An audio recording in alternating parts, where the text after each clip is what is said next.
Awesome. Cool. I've got a slot in there for you. We'll switch over to you. Switch over to you in a bit. Wow, I have no good way of seeing who's in. Yeah, I have no good way of seeing who's in here. Also, whoa, crazy names. Okay, so we got myself, we got Eric, we got Gino, Jeet's back. What's up? JF, not sure who which that is. What's up, John? Good to see you. I heard you're working with Dr. Flash these days. Um, then we got oh, all right, Dan made it. He's working on his solid coils.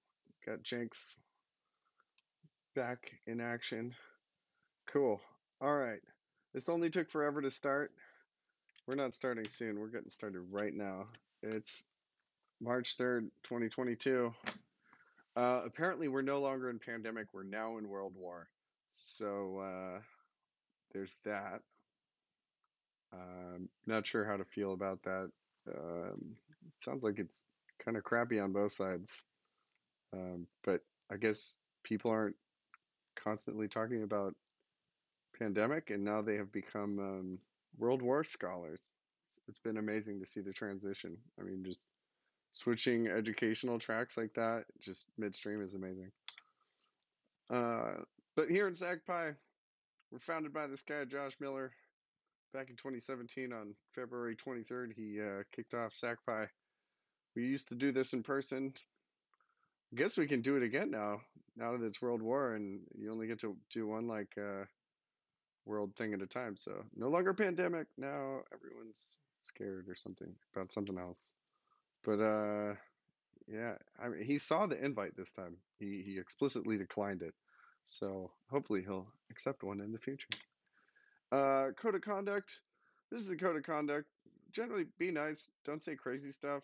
The good thing is, I guess for this one, I don't really have to read it because I think if I,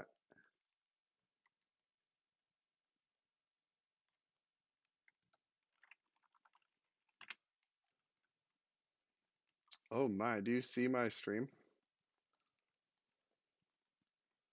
Wait, should I make it so it's like that? Is that better?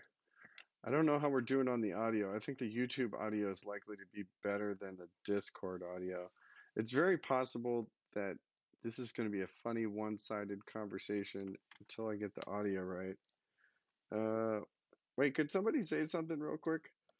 I want to see if we got this coming through. Try it again.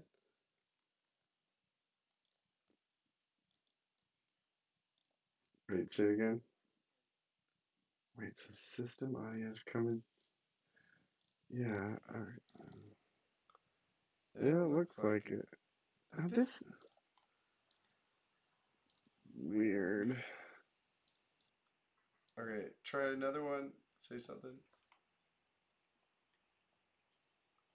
Nuts. Oh, weird.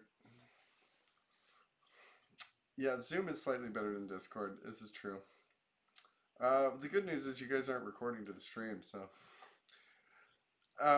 Okay, Discord, Sergey, if you're watching this, I'm sure you aren't, because we get like 4 watches on any of these given things on YouTube, but we gotta work out your audio mastering. Realistically, I gotta figure mine out. This is ridiculous. But anyway, we used to put the Discord link up on here, but we're on Discord right now. So there's the link to SacTech. That QR code might work. I think it should. Wait, let's see.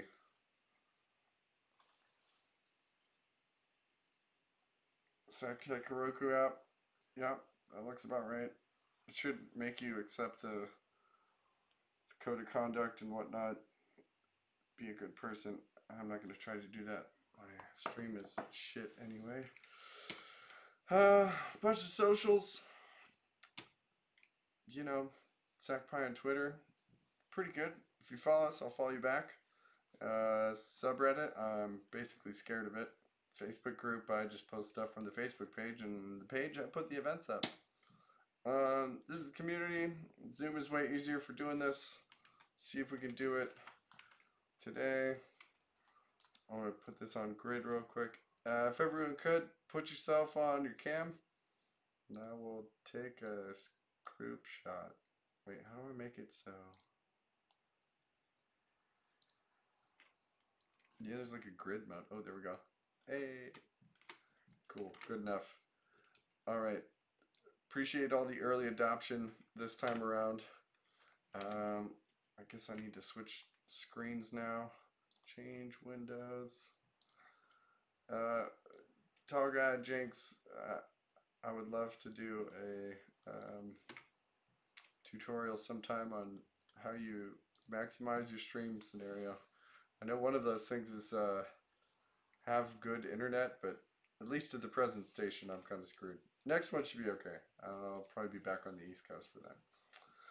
But we're gonna wrap up tonight with Taneem, but I'm gonna kick this off pretty quick. Hopefully the connection holds up. My name's Woody. In some corners of the internet, I go by Frymatic. This isn't a Frymatic update. This is just sort of an update on things that are going on this particular weekend. First up, this Saturday, 2 days from now, March 5th. And if you write it out in all caps, it kind of looks like Mars. It's also the memorial of my father's passing. Kind of a space enthusiast. Yeah, you know, it's been a few years, so I've gotten used to it.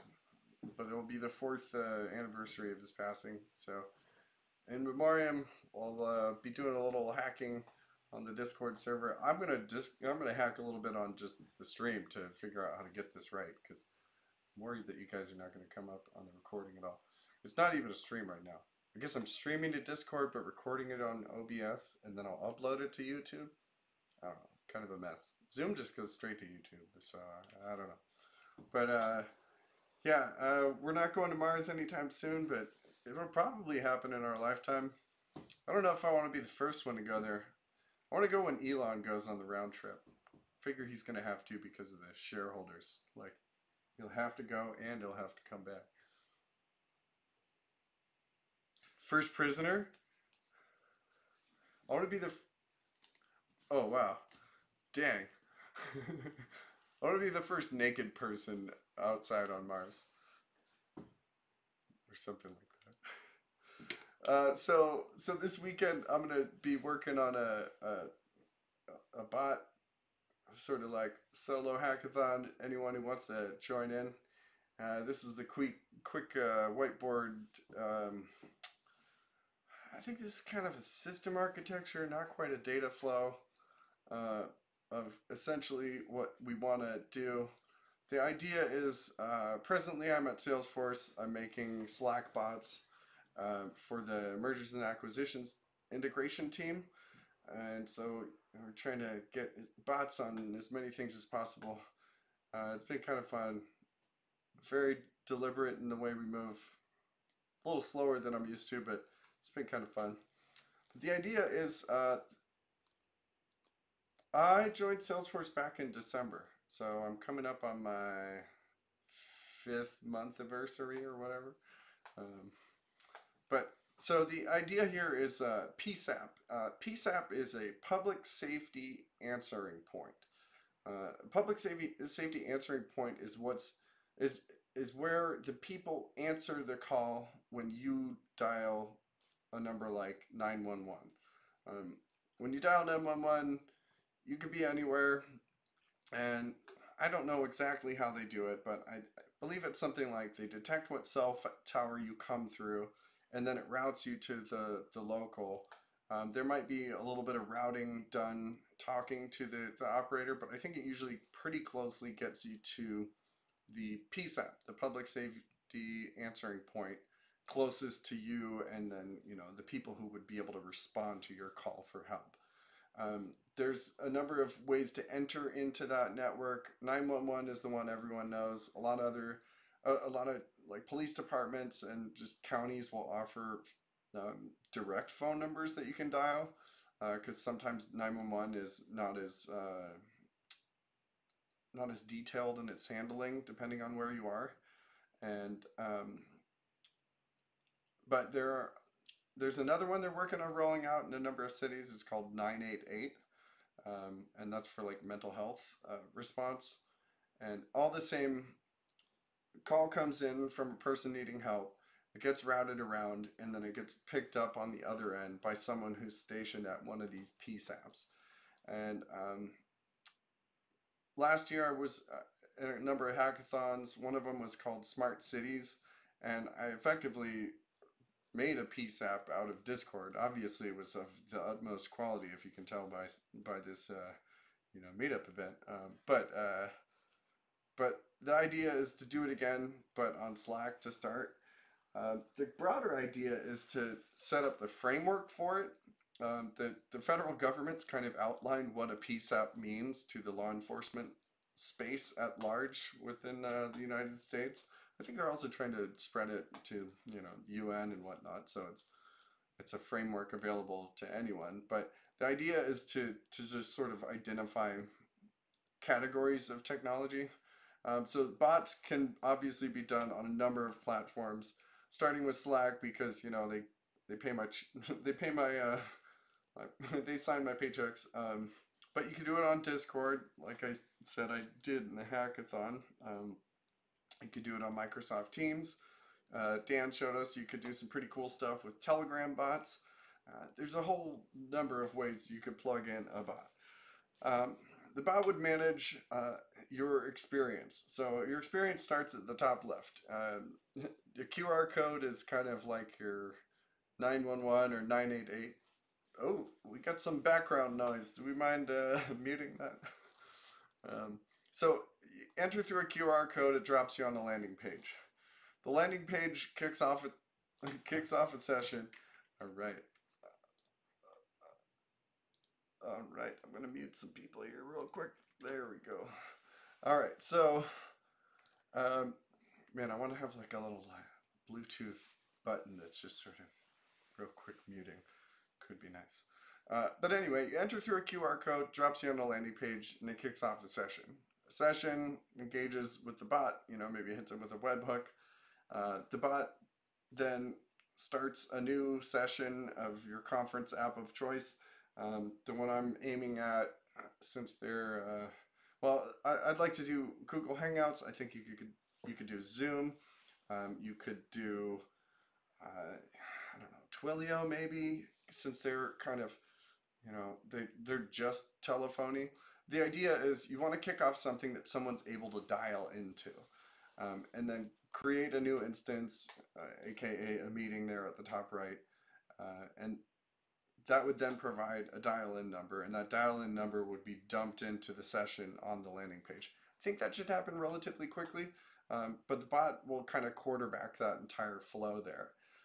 Once the conference app has generated its meeting and a dial-in number, and a dial-in number provided to the person seeking help, calls it, well, no, I guess as soon as the meeting is made, we drop a link into your workspace of choice. Now, the workspace could be, a Slack workspace or a Discord server or Microsoft Teams team channel or whatever. Could be Google Chat, could be, hell, it could just be like a workspace, could be a CRM, could be anything. Realistically, we could shoehorn in a number of different technologies at any given one of these links. QR code, well, I think that's pretty straightforward. Landing page, well, that's going to be like HTML or something, but you guys get the point. So I'm going to be working on that this weekend. Feel free to jump on the server. I should be in here most of the day. I think based on what I've got talking to the engineers over at Salesforce and Slack that are interested in helping out, they've said, focus on architecture, focus on outlining the UI and diagramming the UX before really working on proof of concept. Because if you got something decent and based on the conversation it sounded like it made sense to them, we should be able to go pretty fast on proof of concept. And the idea with this was, we did smart cities, and then that group, we got rolled into this incubator based out of MIT. MIT had this program called MIT Solve. They partnered with this group called Stand Together Venture Labs, and they were working on police reform.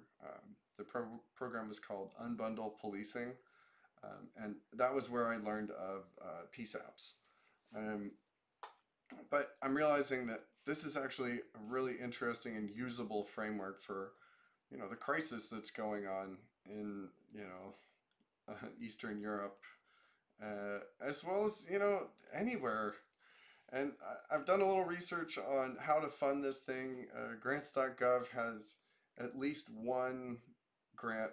Realistically, it's like 18 pages of grants that are dedicated to these things. I think they call them PSIAPs or something like that. PSAIP. I don't know. But, they got like blank checks for this thing. So it's kind of crazy. It also fits into another framework called COPS, Community Oriented Policing Systems, or something like that. But basically, I think there's a lot of people trying to help right now. And there's a lot of people in need of help. And there's actually, in fact, been recent success with something kind of grassroots like this. And that happened back in the fall. That was when the Taliban took over the took over Afghanistan and drove the U.S. troops out and took over, the Afghan army and all that. There were a bunch of people there that were trying to get out and they didn't know what to do. And there were a bunch of people that wanted to help their friends in Afghanistan, but they were, stateside or elsewhere. And they also didn't really know what they could do other than communicate with those people, because they'd maintained communications through Facebook, WhatsApp, and actually, ironically, Slack. And so they did this thing that became called, NPR called it Digital Dunkirk. Dunkirk was this sort of calamity that happened in World War II on the northern coast of France. The British and French troops just got shellacked, lost a whole bunch of their machinery, and there was just a whole bunch of troops on foot, and they got pushed up onto this beach. And they were like kind of free for a while, but they were also completely just sitting ducks. And it was like 340,000 of them or whatever. And Winston Churchill puts out the call to arms to his, private boatsmen, saying like, hey, can you guys come pick these people up? And, a bunch of civilians came together and saved a whole bunch of people that were stranded on a beach and basically facing certain doom. And I don't know if this is entirely an evacuation issue. It might be. I've heard like a bunch of people are actually trying to get in there. I think others are probably just trying to figure things out, or maybe others are just trying to get in contact with loved ones. But this could be an interesting way to do it. So that's what I'm going to be doing this weekend. Now, what I've been doing this week, though, since maybe Monday or Tuesday, a friend reached out and said, hey, do you know anything about scraping? And I said, just enough. He's working on a video project. Asked me not to talk too much about the project itself, but he is working on Final Cut Pro and has done a kind of a web series. I think he's got 9 episodes, and the episodes are pretty heavily edited. So there's lots of clips and various sequences and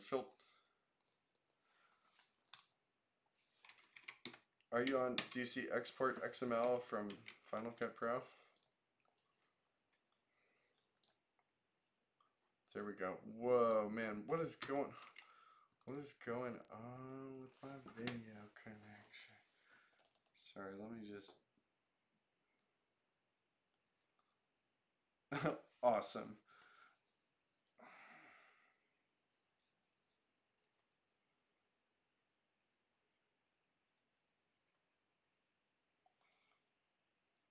Sorry, just a moment.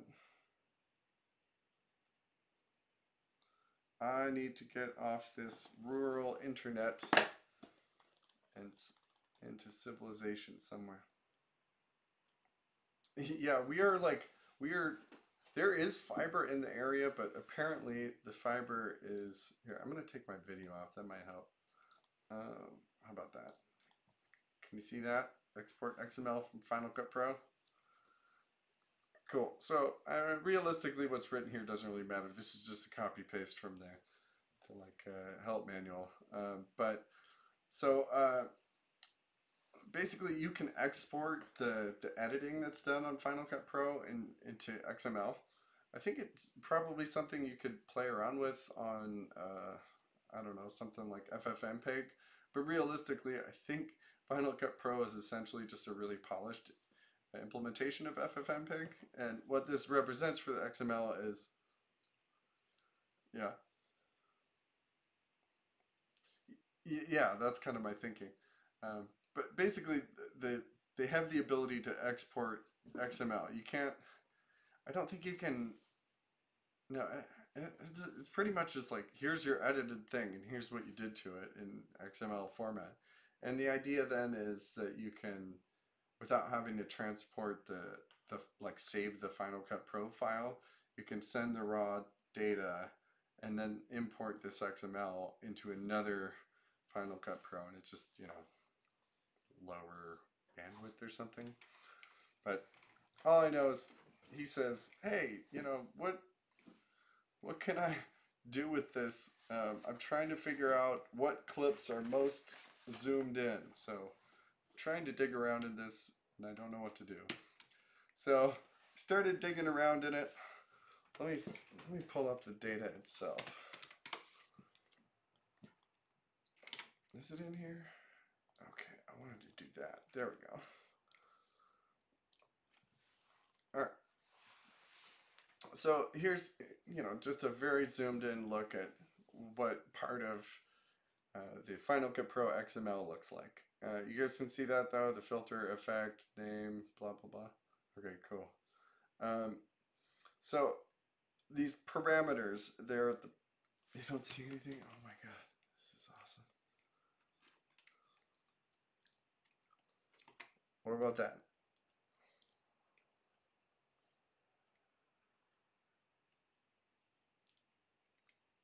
Whoa.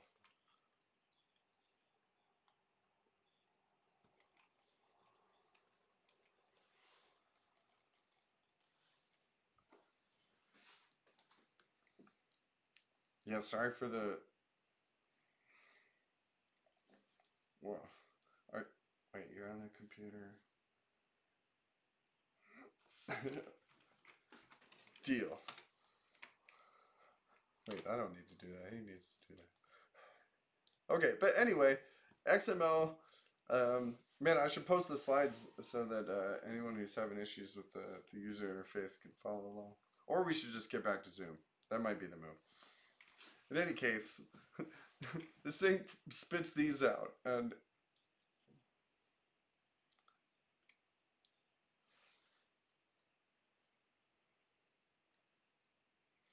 yeah, no, I mean realistically, Discord's kind of like it's like Slack but with Zoom on top of it. I think it's a really great platform. Maybe maybe it's a little daunting because it's all dark and purple and stuff, but yeah, I think it's great. Uh, Robert and I have spent a good amount of time bantering over pandemic on. Oh, maybe I'm running off battery, and that's what's slowing things down here.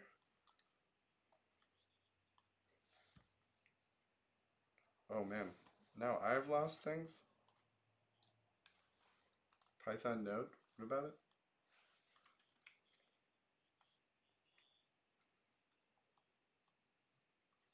Oh, wait for this? Oh, we could. I mean, I didn't even finish. I I like it. Let's do that in a little bit. Wait, why can't I figure out what to do next? There we go. Oh, okay, cool. So that's the XML. This is a really pretty good size chunk of text, and so he wanted to find uh, these parameters. You see the parameter ID there is scale, and and then he wants to find which ones are scaled in or scaled up the most. So I think basically what it means is I need to go through this thing, find all the parameters that have within them a parameter ID text value of scale, and I guess I could look for the name of scale, but that's a little redundant. Uh, we can ignore, well, we can ignore that name. I think we can ignore value min, value max, because I went through and looked at it, and I don't think it was ever anything but that range, 0 to 1,000. Yeah, so that's what this one's going to be about. Yeah, so we'll get to that, but the value is the interesting thing. So I went through and just sort of like did some real quick, just looking in the, I was using Sublime Text. I just kind of did some searches to see what we were up against. So there's sequences in these. That's the top level of like like dividing of this thing. Next level down with tracks. Within tracks, there were clip items. And then I started looking around. I was like, okay, you know, it breaks down a little bit more. But I wanted to show him because he said, like, hey, can you do this? This should take like 15 minutes or something like that, right? And I was like, I know approximately what to do, but I am not going to say anything like that. He's like, oh, okay, cool. Well, I'll just, when I get time, I'll do it. So don't worry about it. I was like, well, this is interesting. So I'm going to try it anyway. Let me know if you finish it and I can just stop. But he never got around to it because he's not that kind of guy. He's a pretty busy guy. And I didn't finish it yet because, well, I don't do that much scraping. But BeautifulSoup, that was what I arrived at. So start playing around. I think so too. So I showed him this and I said, look, hey man, this is not something to be done manually because you're trying to dig around for parameters. And there's like 14,000 parameters in here. So, or something like that? No, a lot more than that. Tons more than that. So here's what we want to fill out at some point. He wants to be able to sort by the scale column over there on the right, but can't quite yet. Ooh, empty one. So Python 101, automate the boring stuff. I talk about it all the time. If anyone here doesn't know anything about Python yet, I feel like most people know something about Python. Most people just don't really use Discord much. That's okay. But chapter 12 is about web scraping. And they talk about a number of different aspects of it. In the case, this isn't actual web scraping. This is mostly just parsing a structured file. Web scraping, typically you'll be on, you know, a terminal or running a script or app or something like that, and it'll be hitting the internet, usually with HTTPS. I think there's probably some other ways to do it. I guess you can do it with...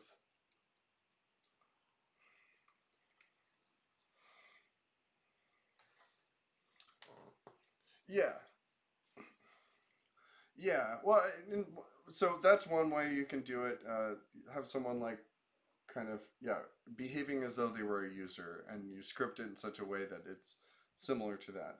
One way I use it in the sales world is um, I'll often be asked like, hey, could you get me a list of all these things? And so I'll point it at the website, and then as Taneem says, like, figure out how the user would navigate that space, and then if possible, go past the UI and just get straight to the data. But if not, because say they're doing some sort of Ajax, like a kind of live rendered thing, or they're just kind of obfuscating things, there's a bunch of ways they can do that. Basically, you navigate around, but at really top speed, gathering the data that you're looking for. And often it's, you know, leads for usually like vendors or contractors or something like that. It's rare that you can just go and find leads for someone who might be like the end user. Most of my sales experience recently with Python has been in the solar space. So the last one was, hey, could you find a list of all of the contractors for a particular region? So that was a fun one. Okay, so hopping out of the presentation here, let's change windows again. Let's just go to full screen and look at what we got here. So here's that.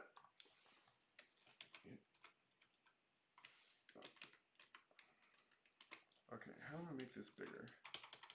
There we go. a little bit better.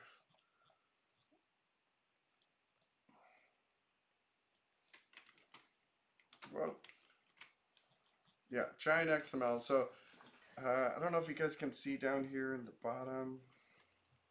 Does this zoom when I zoom on mine?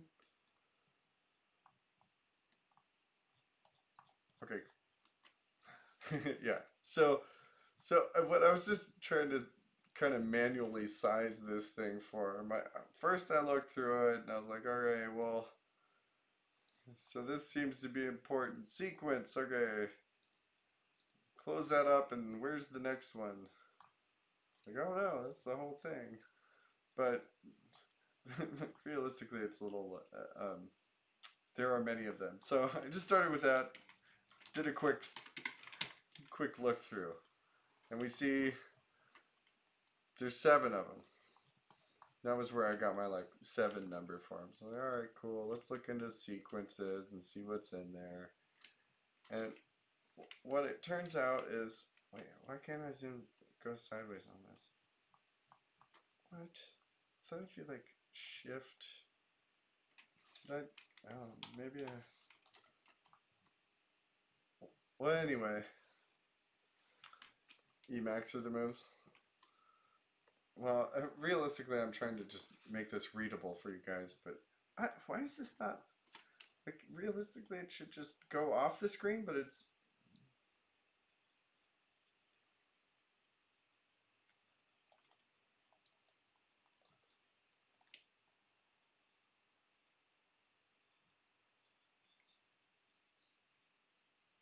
Yep.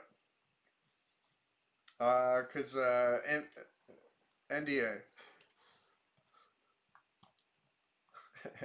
Okay, but we see, here's what he was looking for. He was looking for scaling.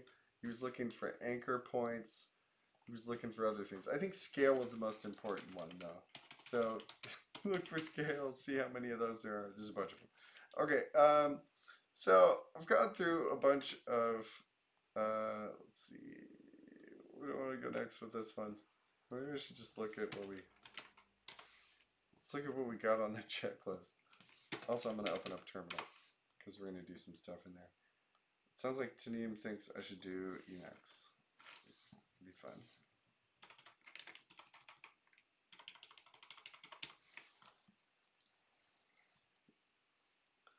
Okay, so, oh, that's the PSAP bot. Let's look at SacPy. Let's look at the scraping bot. Oh, why did that end up in there? That's why I got lost. Okay, so sorry, I'm getting lost here.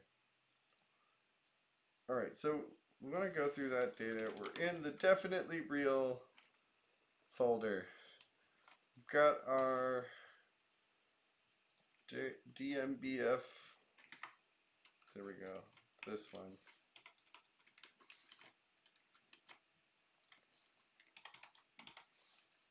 I was trying to do the thing where it was like, I want to put headers and export this thing to CSV ultimately, but I'd be okay with just getting a good dictionary out of this thing. So where did we end up? This was showing us all parameters.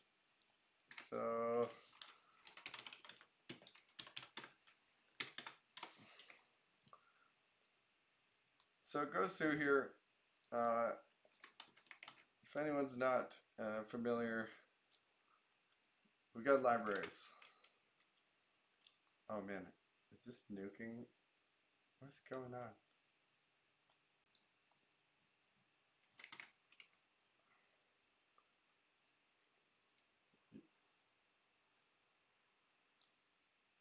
Oh my god. Well, yeah, like trying to manage a stream while also trying to like explain what you're thinking. Okay. Okay, so how should we go about this?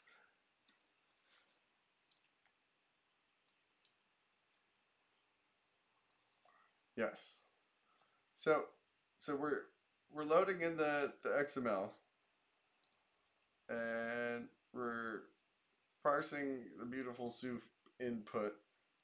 It takes that file and we're saving it as FP, passing the FP in, and we're decoding it using LXML, which is like the Mac decoder or codec for XML. And we're storing it into this value soup. Parameters. These are kind of like the headers of the columns that I want to save, because I'd like to save this as a CSV and then just load it up in a spreadsheet and give it to him, because what he wants to be able to do is he wants to be able to look at this value. This is the like zoom value of each clip. He also wants to see the name of the clip.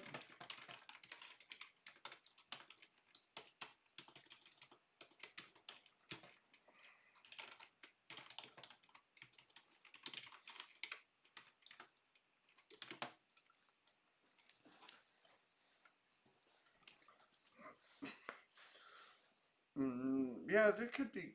I think the XML is pretty random though, because not every. Let's go back to here. Not every track.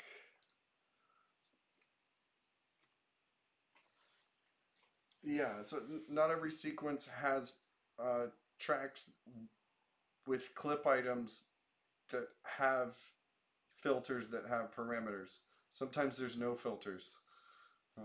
There's always clip items. What's that? No?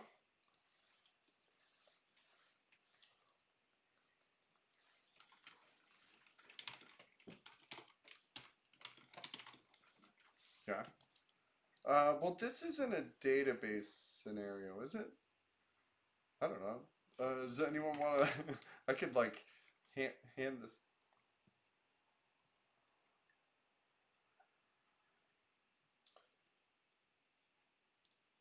Yeah, and that's kind of my thinking too. So I don't know that I need these two, value min, value max, because value min is always the same, 100 or 0 to 1,000. So, oops.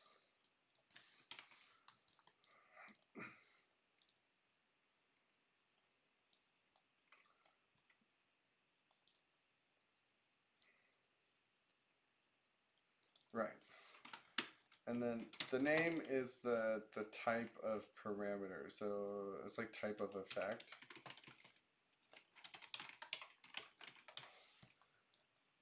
Okay, so we're going through here, and I showed you guys pulling the parameter out of soup and storing it in tags.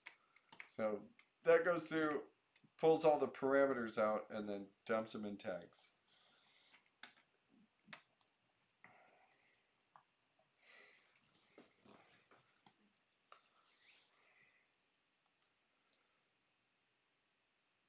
Yeah, and then it shows you the contents of what's within each parameter. So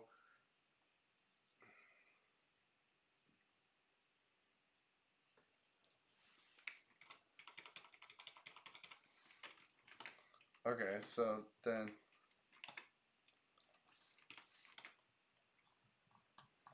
all right, cool. Let's go like this.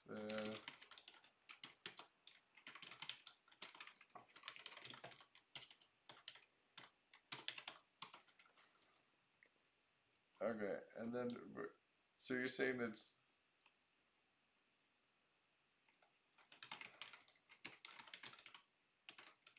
oh wait, tags is wait, so souped up.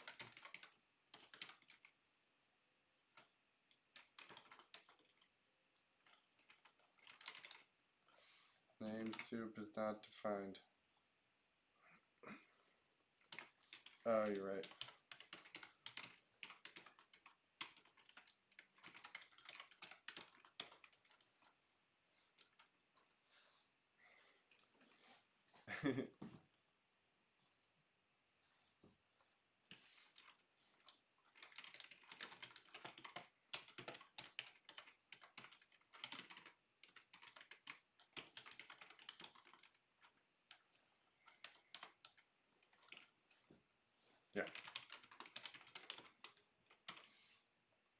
Oh, that's much prettier. Yes. Okay, so it's also very long, I believe. Yeah, this is all of it. So that file that we had from before that was, where are we at here? 159,000 lines long is of course, well, quite long. So that's all well and good. Previously it was just no carriage returns, but now we've prettified it and we've added indents and line returns or carriage returns, right? New lines. Yeah. Okay, so then is that something we could feed back into something?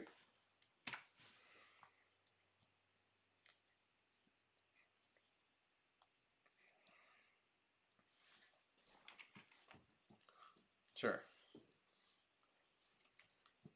Yeah. So, but,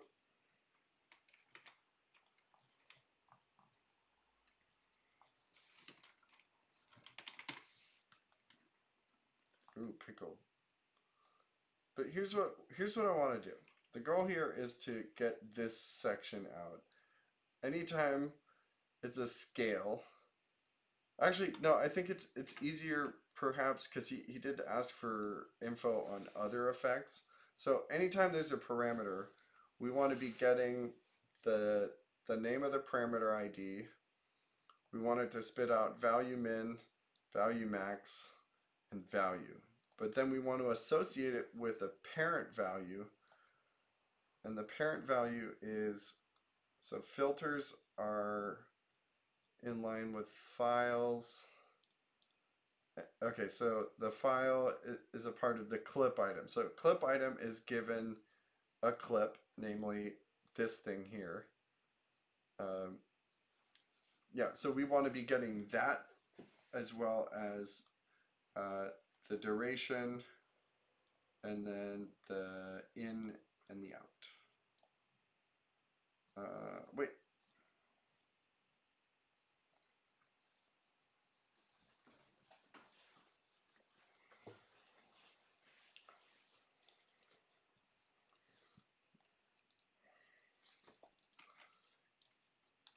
Yeah.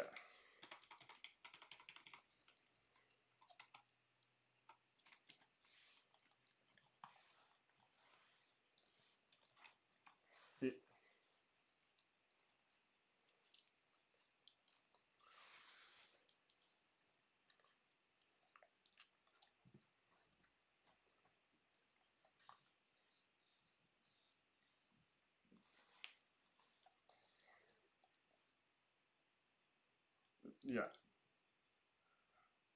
Okay, so let's see. Soup is saying, hey, soup.head, soup.title. So we want to go soup.parameter first and then go from there. Because I think what he's trying to get is this list of just the parameters. It's, oh wait, that's not the one.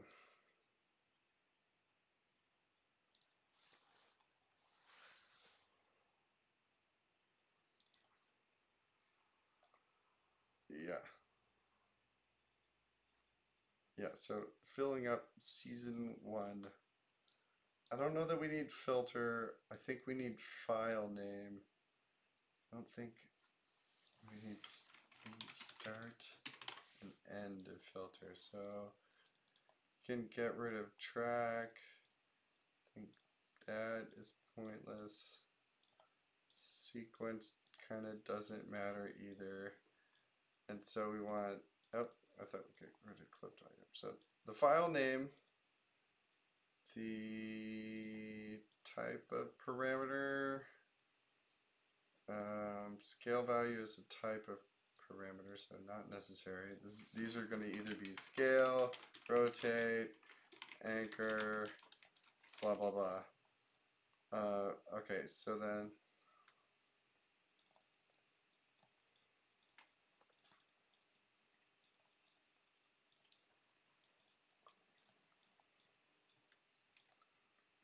Yeah.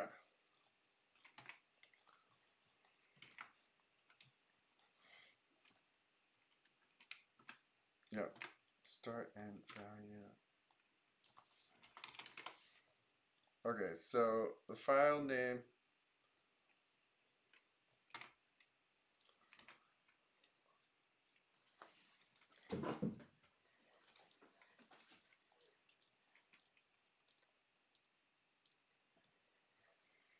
Mm-hmm.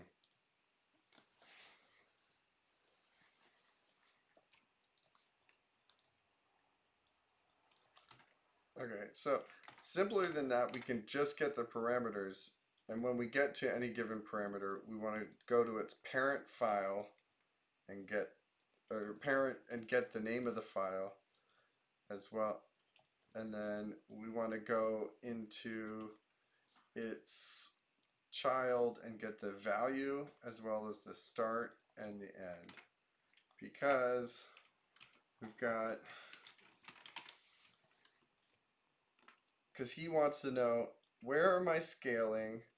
How much is it scaling? And then he wants to be like, okay, so, 1 equals that plus 2, blah. He wants to be able to go like this. I'm not a what?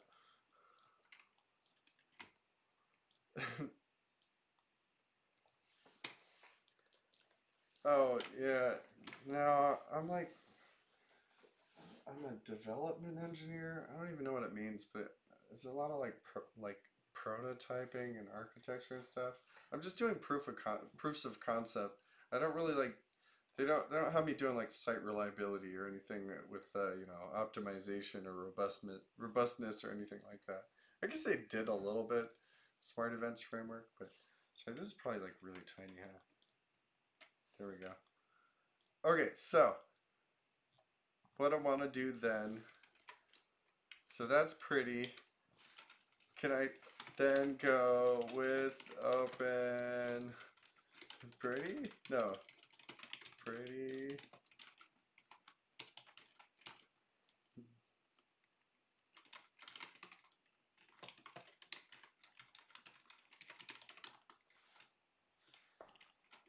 Soup.open. Well, I've got the DMBF and then we prettified it. And I want to be able to go through. Well, no, I guess I want to go through and look at each.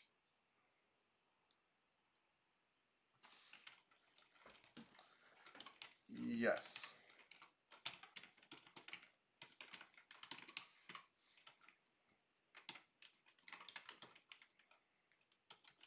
Yeah, totally.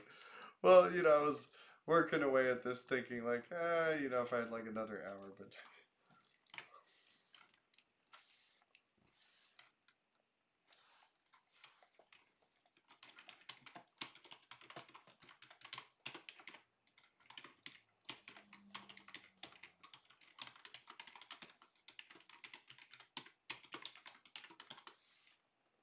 perimeter. Yeah. And right, and then that's going to give us a really long thing.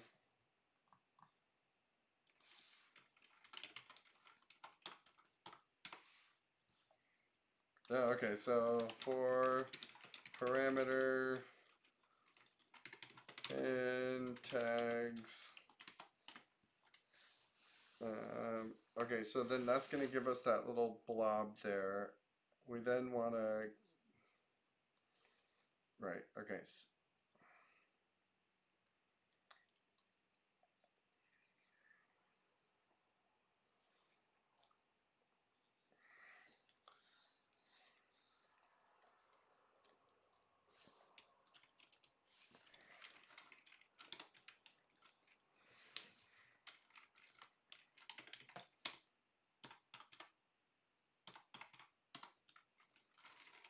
No,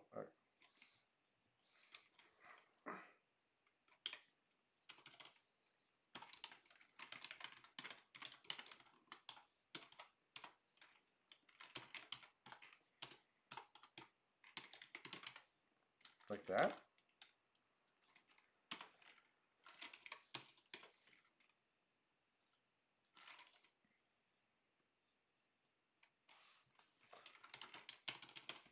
Right, and that gave us the blob before, right? Yeah, this.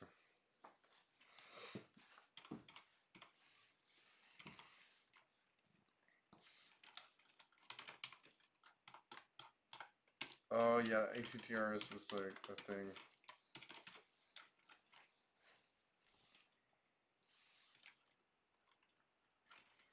Okay, cool. Okay, so that's, yeah, so that's giving us this, that attribute. And so that's gonna be a, so like, so tags one? No, that's just gonna give us another parameter. So,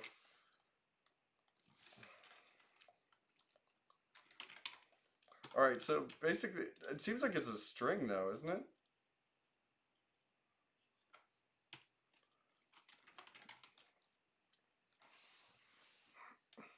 Right, the tags is a list. But but within the tag we've got this. Yes.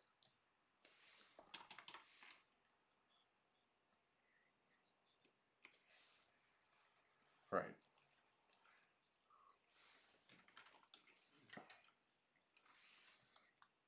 Okay, so if this contains something, rotation.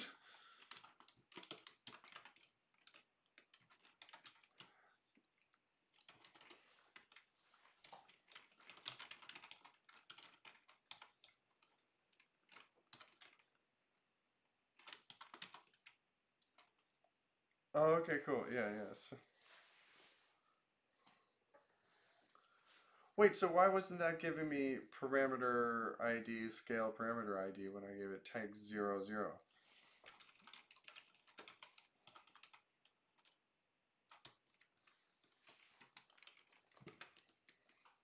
Oh, well, this guy's ND. This guy's this guy's NDA'd me, but he's also IOU'd me. So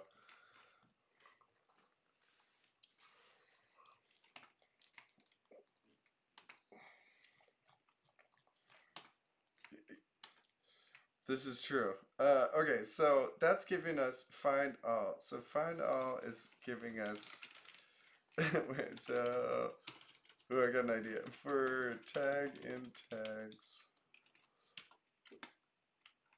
if wait, tag dot find all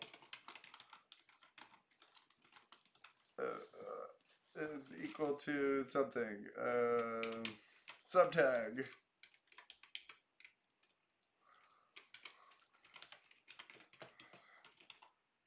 Okay, and then true. Yeah, this would have been way easier to present upon if I had been done, but this is a really fucking heavy weight for me. So, okay, so that's given us. So, what's subtag look like? Should be what? Oh, wait. Oh, I didn't. No, I didn't like. Here, let's do that. I have to execute it.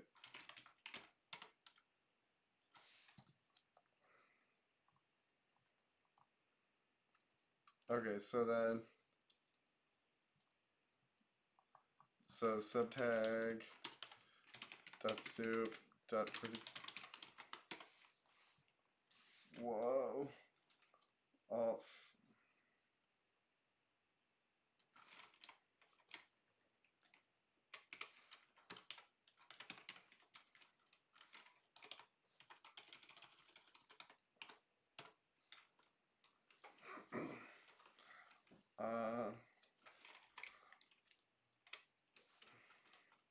Subtag is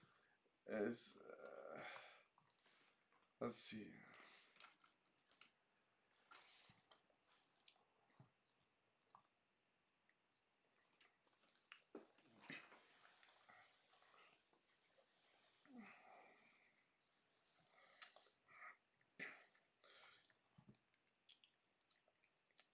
Can we dump this back in beautiful soup?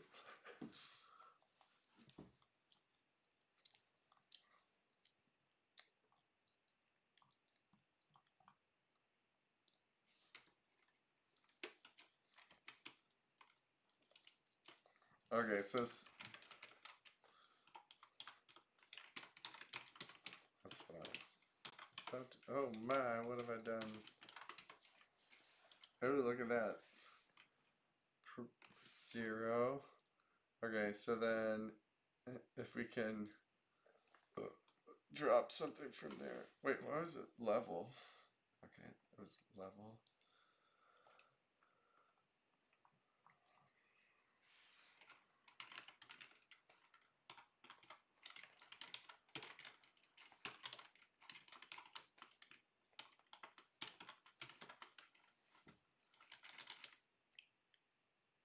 Nice.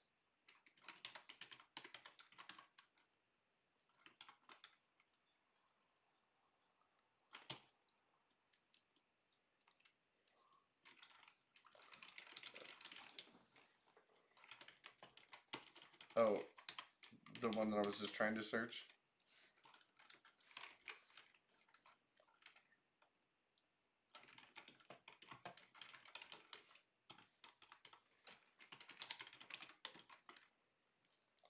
Okay, so yeah, let's look at.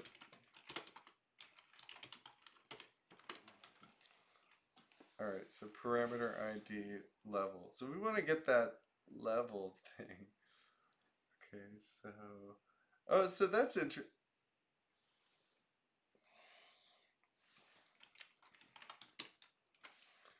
Right, what was the thing? Atters.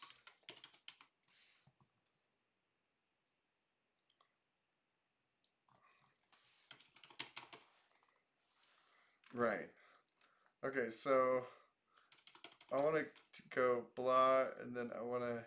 Okay, so let's go. Where was I? I was dmbf.soup, right? Is what we were working with. All right, so dmbf.soup is really big. Okay, cool.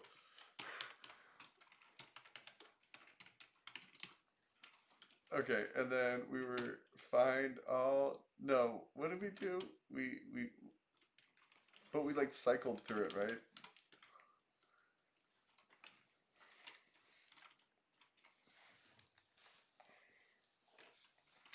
Right, and then tags.0.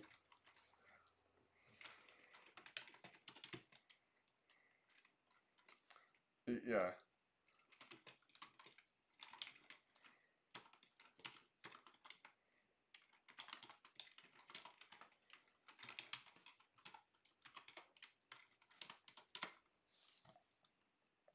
Right, so that's going to give us 10 of them. Cool. And then so for each tag, we want to go through their tags. And then these are lists, basically.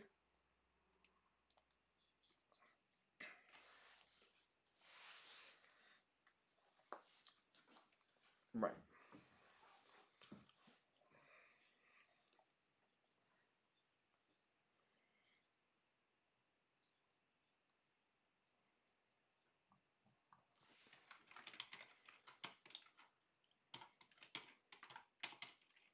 Okay.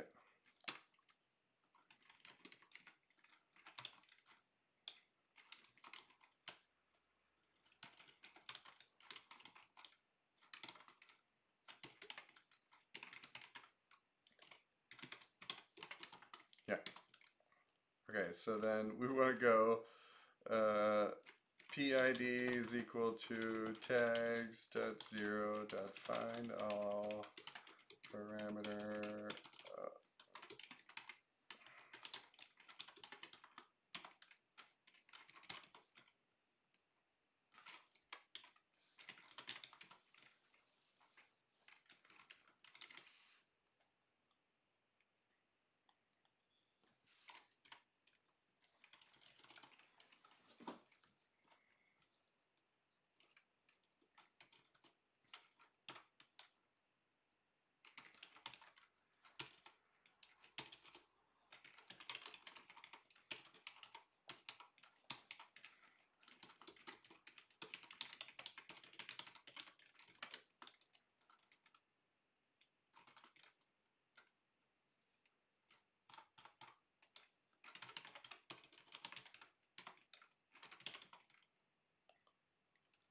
we go.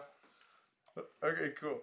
So I think we've approximately got what we want there. So this thing is going, all right, we got tags, right? And that's giving us parameters. So we've got a whole bunch of tags, so we want to loop through this. And each tag we want to then go and say, okay, hey tag, what's in you? So tag.findAll parameter ID.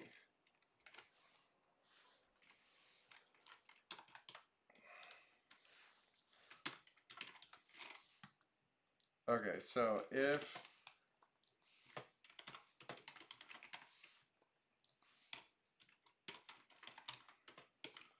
because we only want to see, oh wait, no, we don't care. We want to print up all parameter IDs. Never mind. So this isn't a conditional yet. Okay, but then we also want to get the rest of these values. So that's the scale. That is the type of filter. And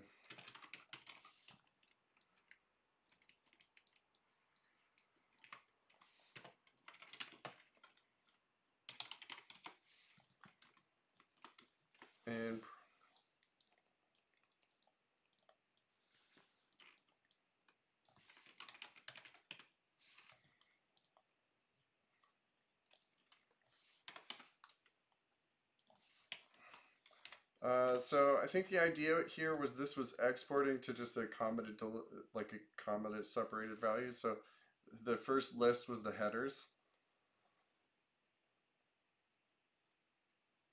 It's, it's not great, but eventually you go and like import CSV, whatever.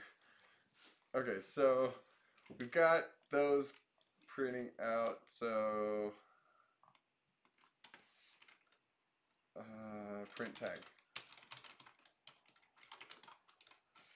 Okay, so then that should give us like only scale parameters, right?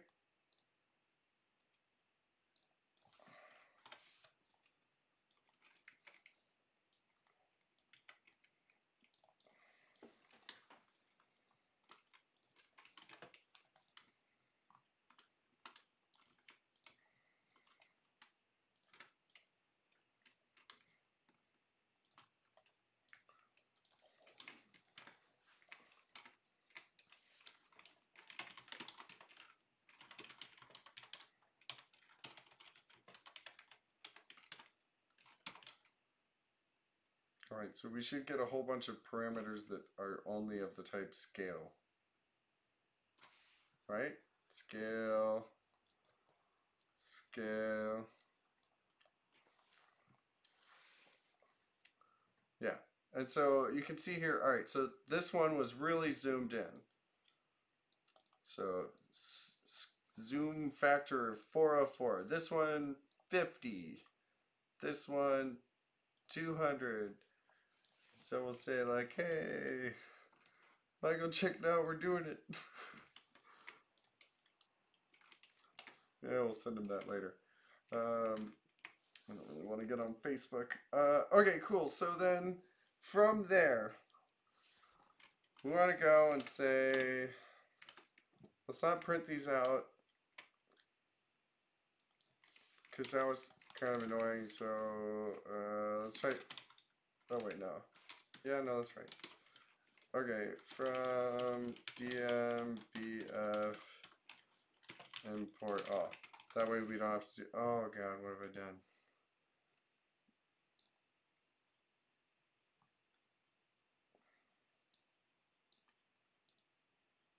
Could be. Import star. What am I thinking? No, wait. So you're saying, hey, like that?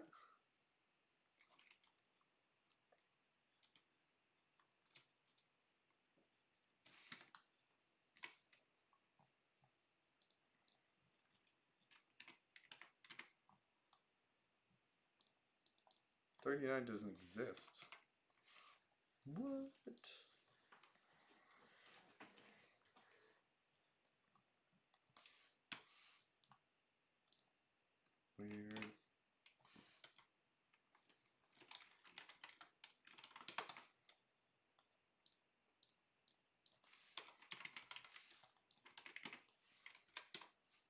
Oh, no, that's why. I was in like regular Python. I need to change my symlink there.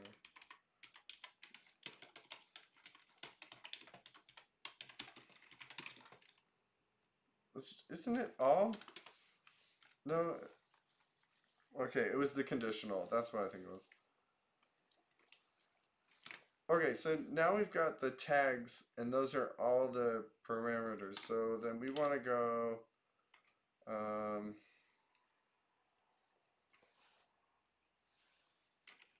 okay, so we want to like save those, right? So let's go back into that. For tag and parameters. Oh no, what have I done? Yeah, we don't want that. Let's go tags. There we go. And then we want to append the ones that we got.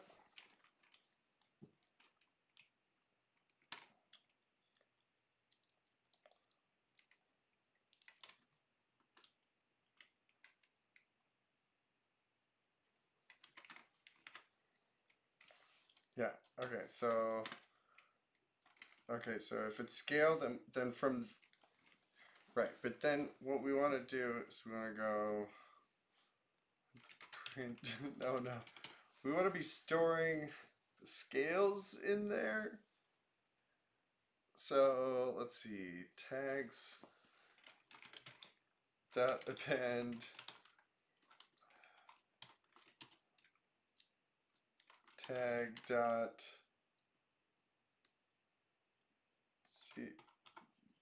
zero dot text. No, tag dot where are these things?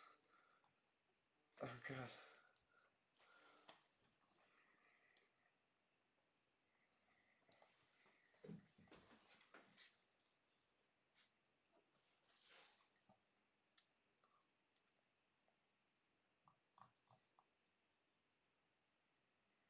Well, let's just do one of them. Let's do the value. So pen tag dot scale dot find all.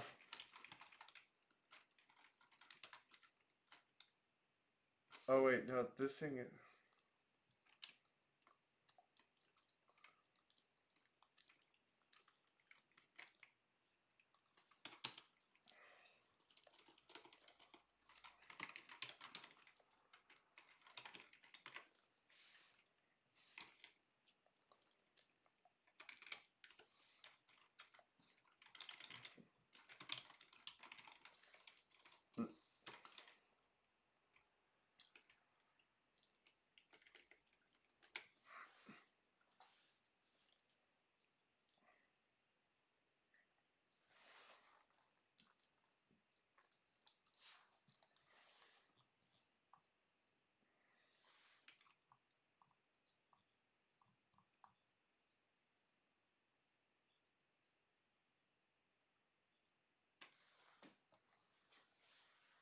Yeah.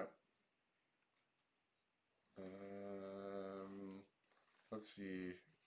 Let's make it simpler. And let's just go.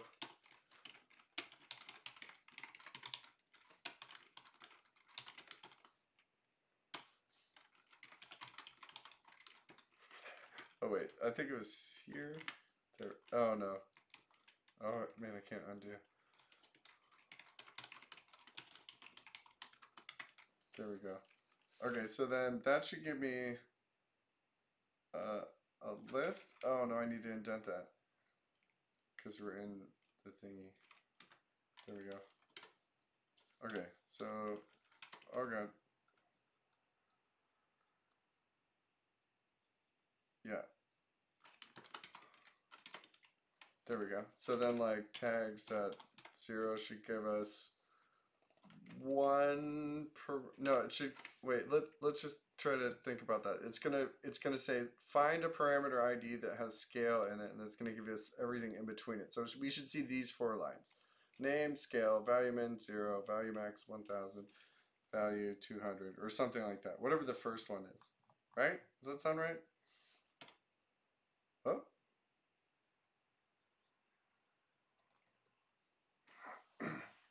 Okay, so let's try that again.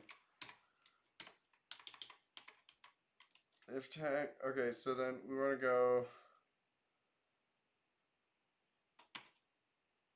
okay, that, but we want to get the tag and go, no, tags that append.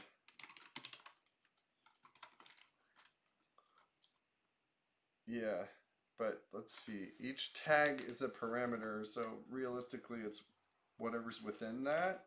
So then it's not the parameter ID that we're worried about. We want the value. So that's in there.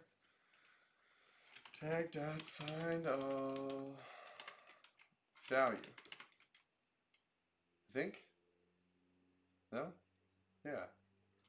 Dot text. Okay, I think that's it. Did I close all the parentheses? No, I did not. Okay, so then if I hit enter, that'll mess up. Oh. Then. Oh wait, I need to do this whole thing over again now. Index after value. Yeah, you're right.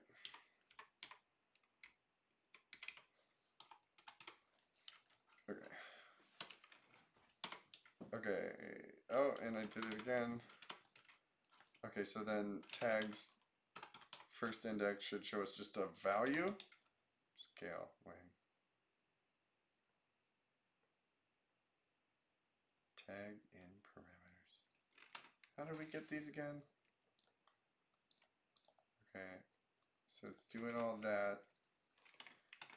Okay, we're loading this, so realistically we've got,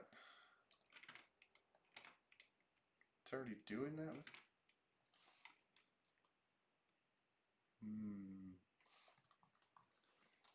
Okay, so that gave us scale.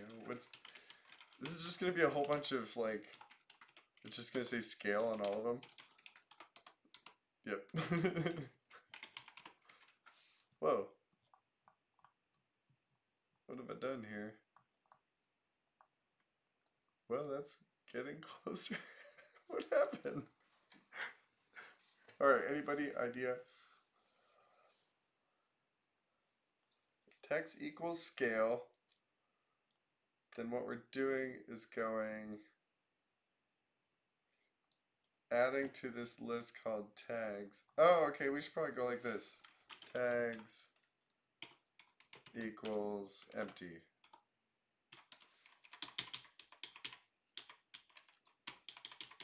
Because I appended to the old one, right?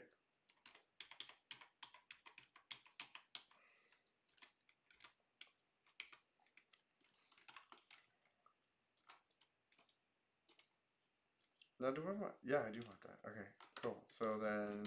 So now we should get a whole list of numbers, right? Only numbers, no values. Yay, so now we're getting values. Okay, cool. So that's values. So we want to make like a sub list each time we go through the thing. So then we did this thing, right?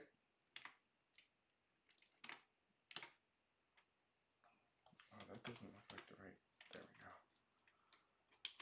But each time we basically want to be adding a new row to this output. So give it that. Let's just call this thing the effect.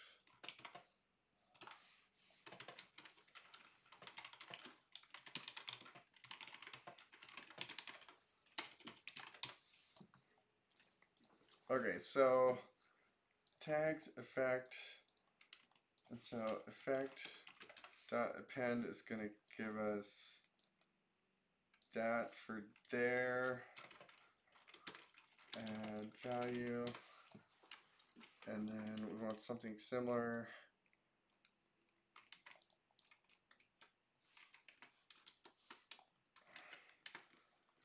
Because this So we're getting the value min, the value max. So we could basically do this again.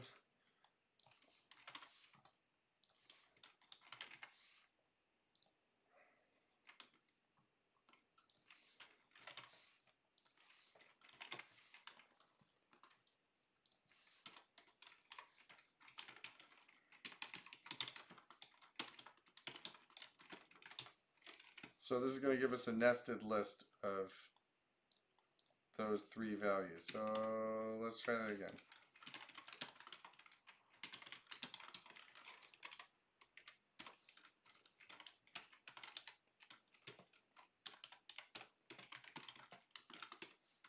What?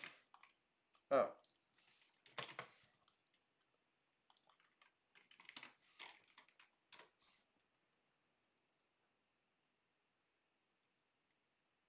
So running that.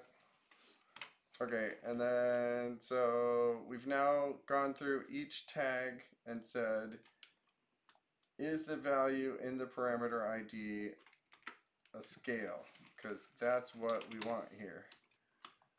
We don't really care if it's you know, a rotation. We might want to do the rotation. We could do it separately, but it becomes a little bit easier later because we just, I mean, there's way better ways to do all of this, but you know. Not talking about optimizing, we're just trying to get through 9 files, you know. So then if I print out tags, I should get a list of nested lists of effects, and it should be value min, value max, value. And it should always look like basically 0, 1000, some number. 0, 1000, some number. And each 0, 1001 number is a list, so we'll have brackets around it. And then those lists of lists will have brackets around the whole thing. So tags, hey, look at that. 0, 100, 160. 0, 100, 160. 0, 120, or 1024. So we're getting there. Yeah, basically. How many people we still have here? That's pretty good. Thanks for sticking with me, guys. Uh-oh. Indu is muted. And are you server muted? Indu, I'm sorry. I muted you because there was some background noise before. I didn't realize I like perma muted you. I feel bad now. Okay, so that's kind of getting close. So the next thing is we want to figure out how to go up in the scale, I think. Because like I said, we want to know the name of the file, and the name of the file is not stored at the parameter level because you can do many effects on a given file. But so the file is up a level, and there's ways to look at the parent, soup.title.parent.name. So how do we look up? Cool. Let's see. Going down a tree, going up a tree. Okay, so if you go soup.title, it'll give you the title tag. And then if you go tag string parent, title string itself has a parent, the title tag that contains it. Okay, so top level is the soup object itself. Okay, so what do we got going into this? We've got parameters, right? So parameter 1 dot parent. Oh wait, let's just look at parameters. The first parameter. There's that. Okay, and then what's the parent? Oh wait, no. Oh my. So there's no way to go up because basically I said, oh. Wait, what? Oh, this is silly. I've got two things named parameters. Let's get rid of this.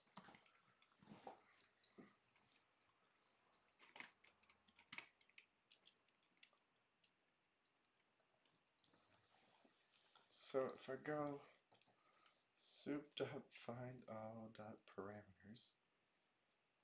Can I put this guy here and do that instead?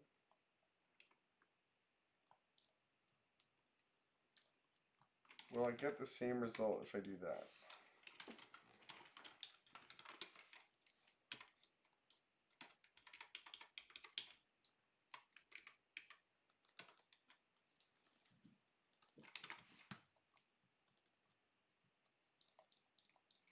So tags. Okay, cool. And then it's going to be a whole bunch of those. Alright, good. So then, so each time we come around here then, alright, add the name.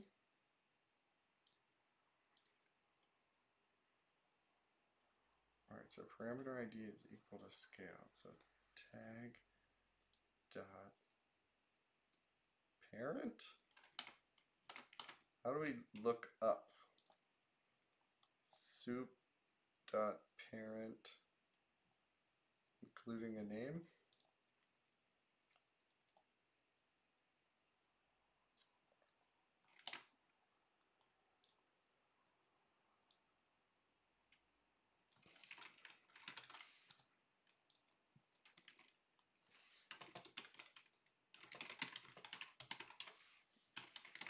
So let's see what changes there.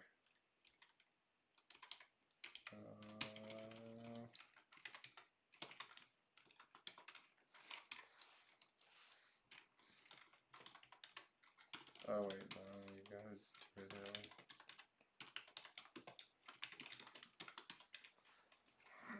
way. Okay, so now we should have a new value.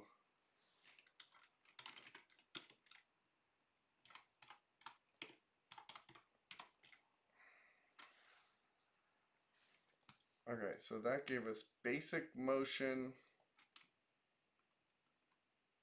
What the hell?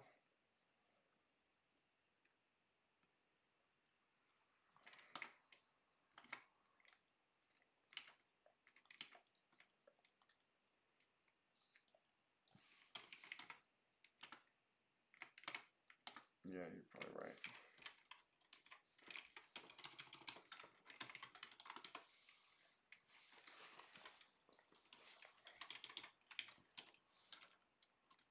Okay, so then now we should just get a clip? No, a track? Effect. Okay, yeah, so it's giving us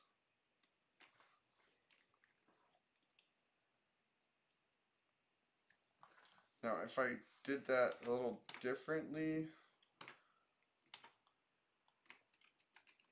for example, parent.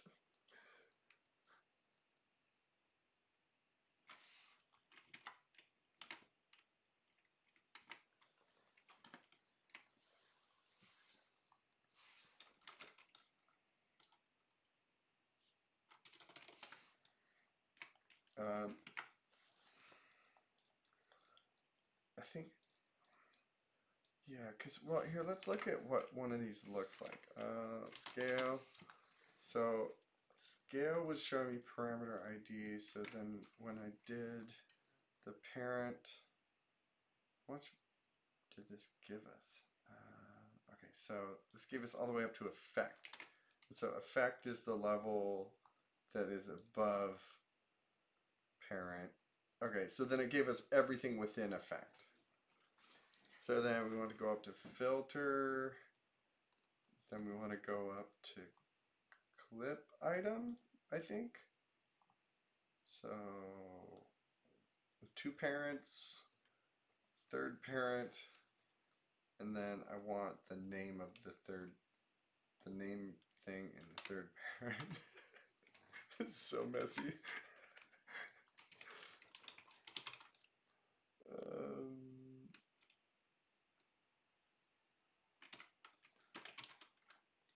Really? text? Yeah, it could be. Let's see. Here, and then forget this whole thing. Let's just go and print out tags.0 at the end. Or that.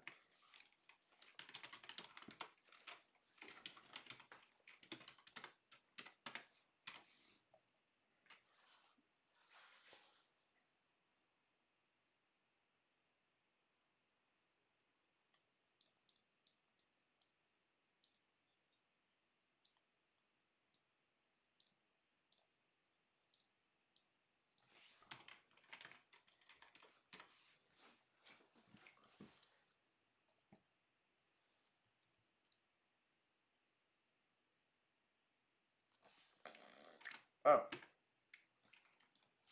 print it.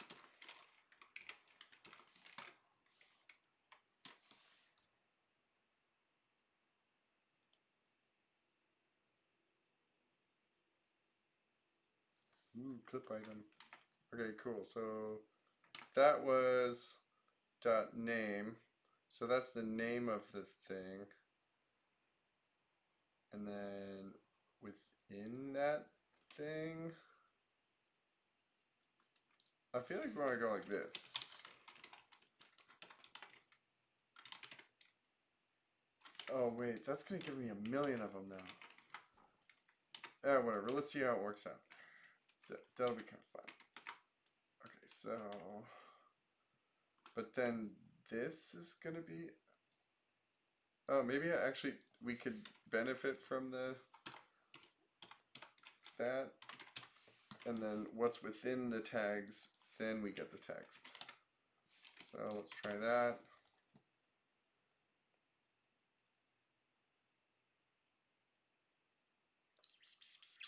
Cool. Look at that. So we're basically like one more or two more values away from what this guy was looking for. Okay, so he was looking for name. So that was that. The value, we got that. Hell, we even got the min and the max. But now we need the start and the end.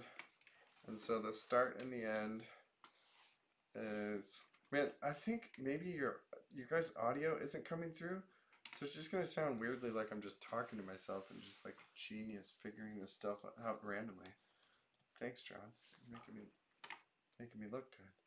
Okay, so then from there we want to hit start and end. So it's like the same thing.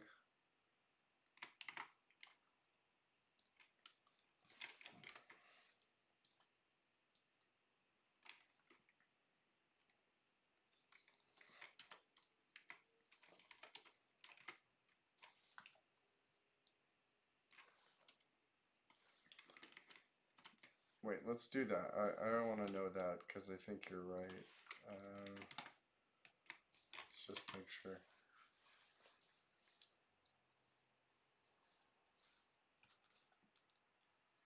Yeah, same response. Awesome. Thanks, JG. That's a good one. Okay, so then this should be start. And then this should be end.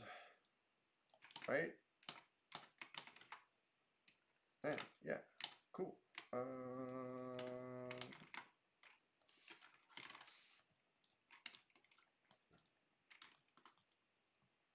Alright, so where are we doing? Name, start, end.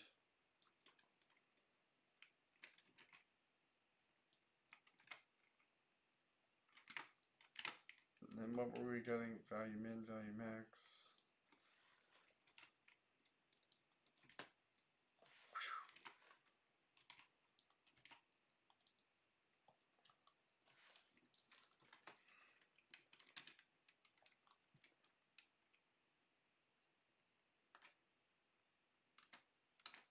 Oh, I didn't even get that. Okay, so value. And then, oh, that was the type of filter, so I guess we don't even need that for now. So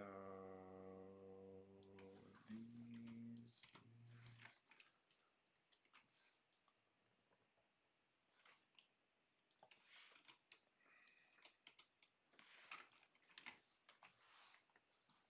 so then parameters is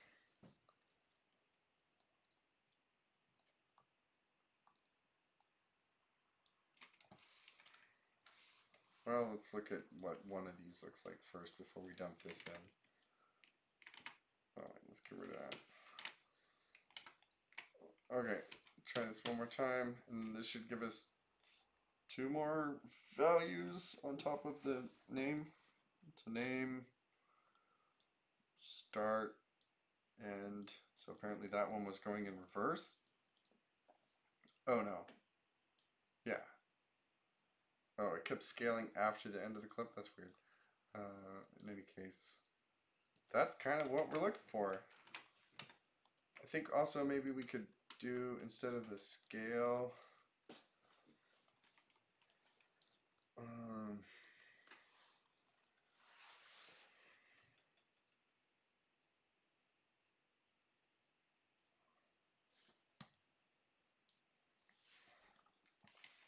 wait, I think maybe this will do a thing. That actually was probably unnecessary. Also, we could have done this.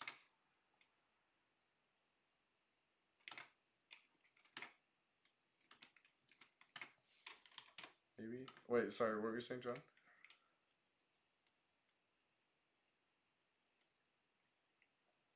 There we go. Okay, so that was kind of unnecessary, but realistically, we could just go.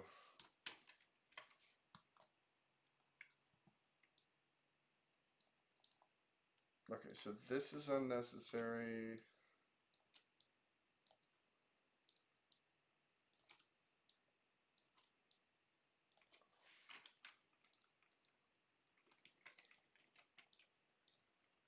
Fine, and then this is, I think, name, right?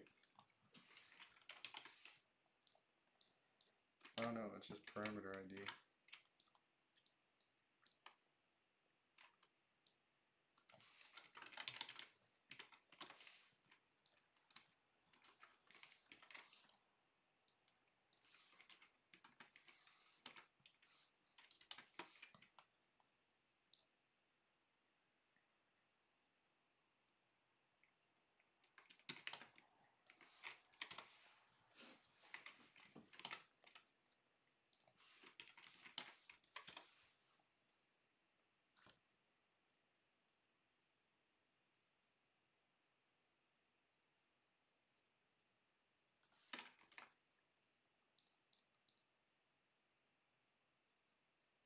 So I dropped the find all and then the value min.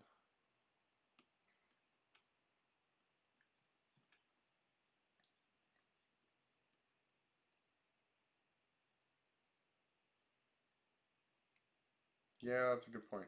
Okay, so just go back. Yeah, so this should work then.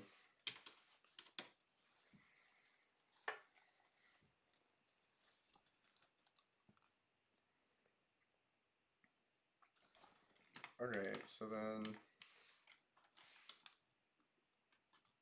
parameters, you just want to start going.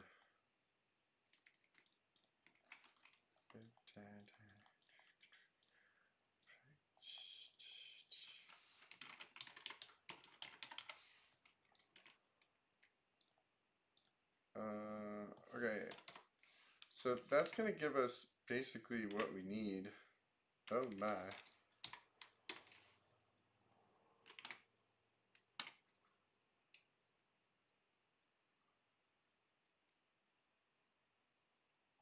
List index out of range. Oh, it's because there's nothing in there.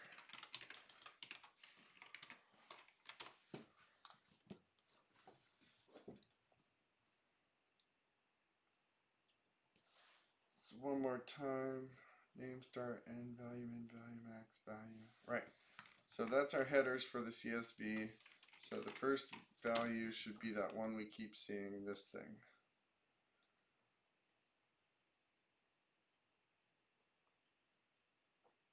Okay, so now we kind of got it.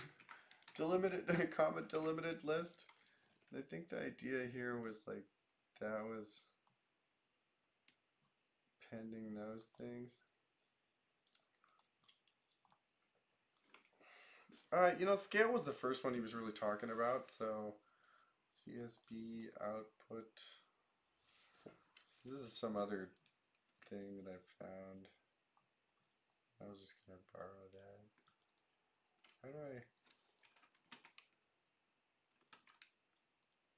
How do I output this in such a fashion? So how do I go from here? I've got a nested list to a CSV. What do I do there? Or do I just go like this and be like, print parameters?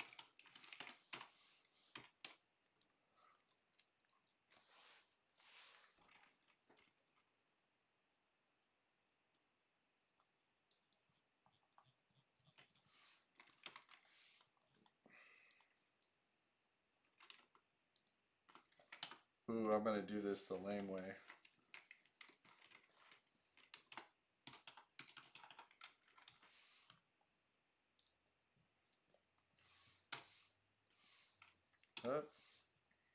Find and replace?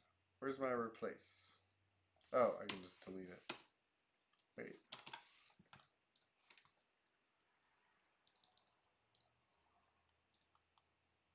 Oh, there we go. Oh, wait, find all. Find all. All double commas. Do we have no double commas? On characters.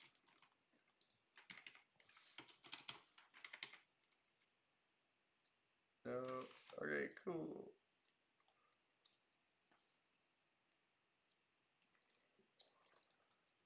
Oh.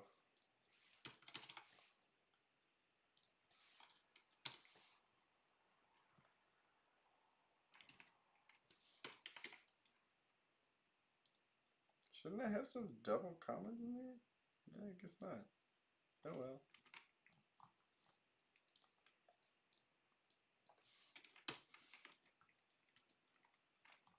I should be able to save this as a CSV, right?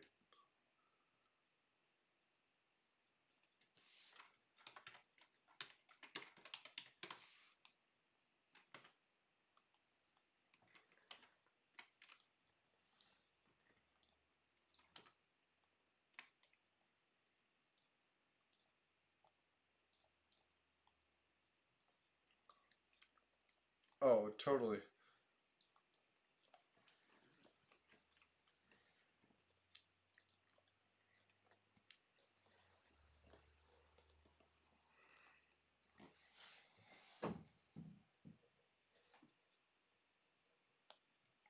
Whoa, why is it saving it like that? That's funny.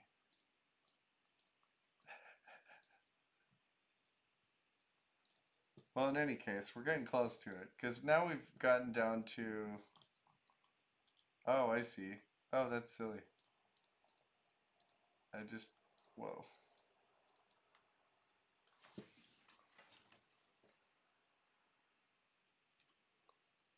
Oh, it did it multiple times. Let's see.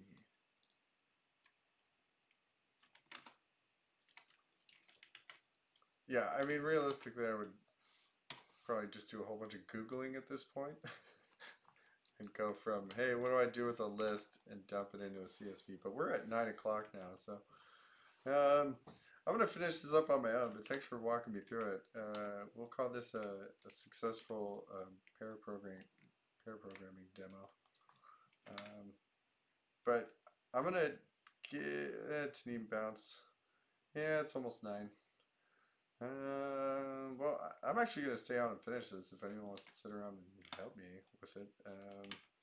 How about we go nested list Python to CSV.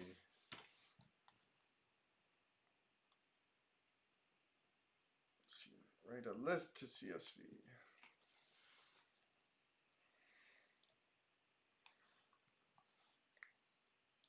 For Python, write a nested list to CSV.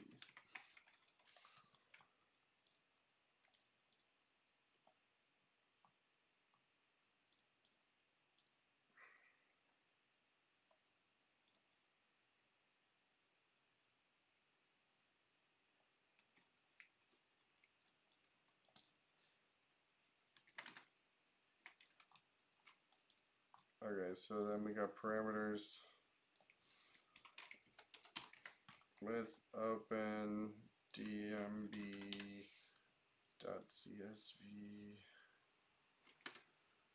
Let's get rid of that just in case.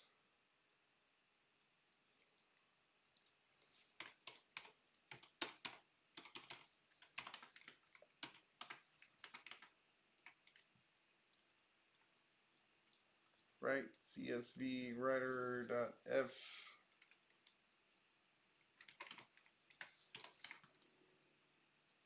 Right rows. Okay, so we've got no dmb.csf. Let's try this again. What the hell is happening? Okay. Oh my. Let's do another one of these.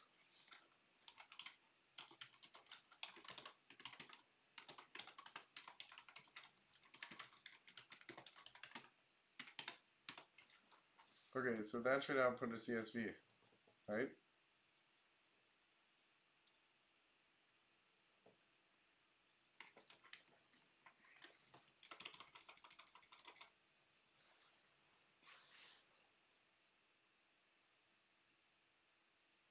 Like tenants is not defined. Oh, okay, because it's parameters, not items.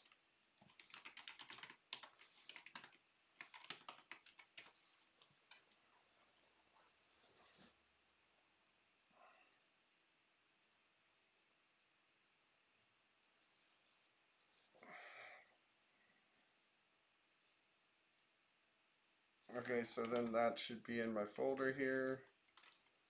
And then I should be able to, whoa, that's crazy. I'm gonna delete that. Move that, dump that over here. That should look okay. Not great, but okay. Hey, there we go. Open with Google Sheets. And be like,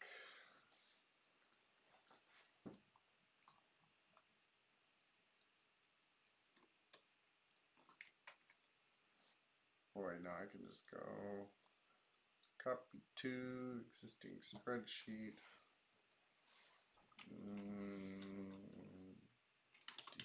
DNBF season XML dump.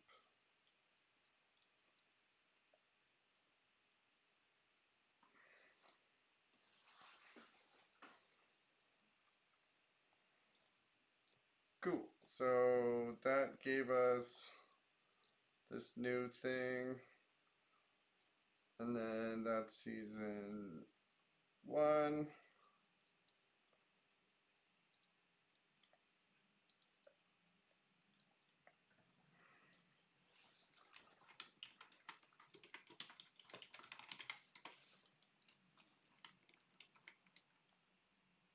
And then we'll go, hey, Michael, look at where we're at.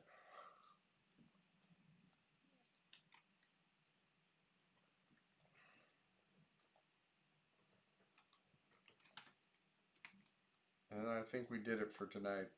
Obviously, I could go through and change some things.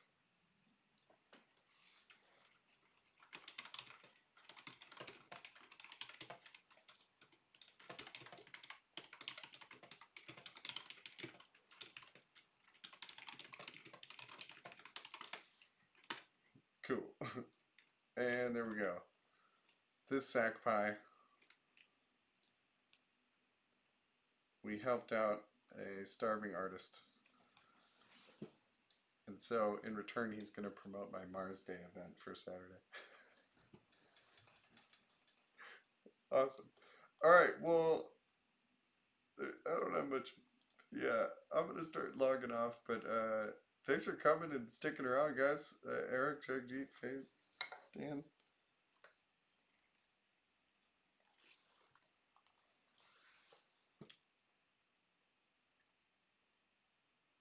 Mm-hmm.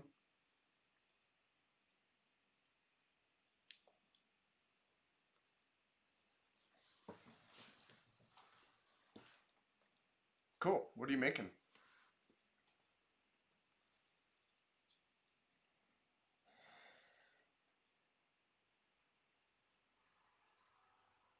Mm-hmm.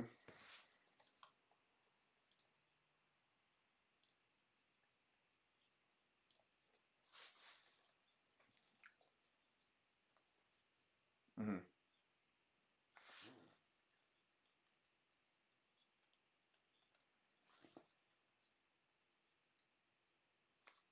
Mm-hmm.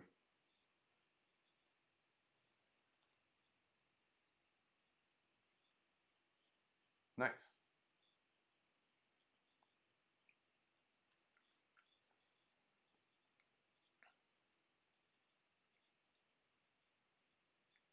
Mm-hmm. Mm-hmm.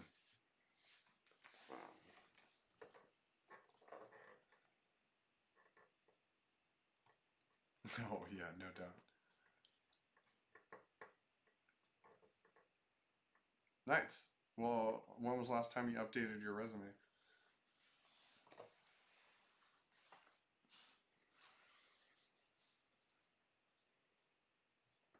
Mm-hmm.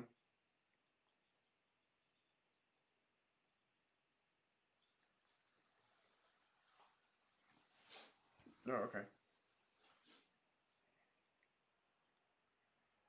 That's really cool. Have you considered community college?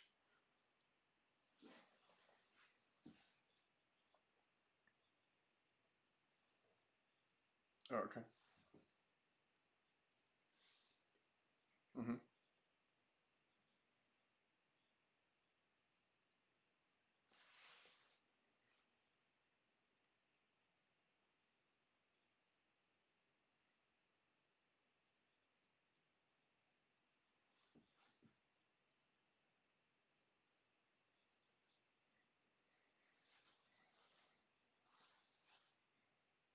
That's awesome.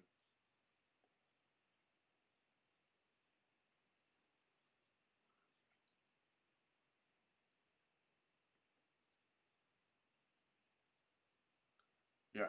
Update your resume, put it on dice.com like right away. Uh, there's something about their business model. The recruiters work for you, and so like they find your thing, and instead of, I mean, they'll help you with direct hires, but whatever the format is, they figured out at Dice. Like as soon as I put my resume on there, just it shit blew up, and I've gotten, you know, all manner of options, from like the dumbest, lamest task I've ever done as a full role up to like so far beyond aspirational type roles where I'm just like, how are you guys even deciding to talk to me on this? This is like twice my experience or something. They're like, well, you got a few things, like you could be good. Like, who knows? You might interview well. They might be willing to let you learn on the job or something.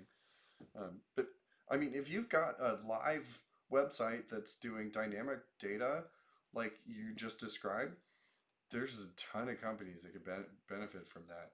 And I bet the half of the problem that you've got with like going deep on that is like you're only asking yourself what you can come up with, where like, and then like what you're coming up with is driven by how much you're performing as a band, which probably isn't like tons, right? If you're a care administrator, then you're not on the, yeah, you're not on the road like 50 weeks a year or something. So you're not just like driven by like, oh god, I got to keep up with this. But if you're trying to keep up with a team, and they're seeing like you're doing, that's full stack. You've got the back end where you're like finding your data and your content from somewhere, and then you got it all the way to the front end where someone could go on a website and see it. Like, I think you're dealing with imposter syndrome at this point. Like, you could get paid six figures to run a Django website for someone.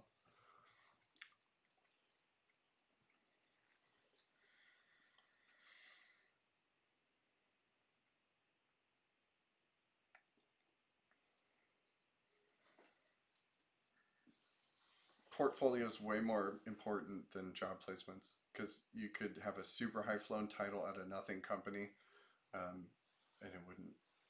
it wouldn't be nearly as much as experience sometimes as someone who has no titles and is just making stuff for themselves. I'd say next Django website, your portfolio.